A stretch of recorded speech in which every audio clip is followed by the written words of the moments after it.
Dubai crash के बाद जो मामला सामने आया है वो सच में चौंकाने वाला है। तेजस हादसे पर देश सवालों में उलझा था और इसी बीच एक और ऐसी कहानी खुली जिसने एविएशन सिस्टम पर बड़ा सवाल खड़ा कर दिया।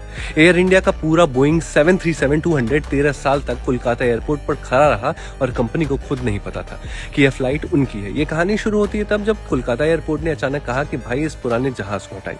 बस यहीं से सच बाहर आया। एयर इंडिया ने रिकॉर्ड किया तो पता चला कि यह फ्लाइट कागजों में थी ही नहीं, कहीं दर्ज नहीं, कहीं ट्रैक नहीं, कहीं लिस्टेड नहीं, जैसे किसी ने पूरा विमान फाइल से डिलीट कर दिया हो। अब चौंकाने वाला सवाल यह है कि अगर एक पूरा जहाज रिकॉर्ड से गायब हो सकता है तो एयर इंडिया के पुराने कागजों में और क्या क्या मिसिंग है।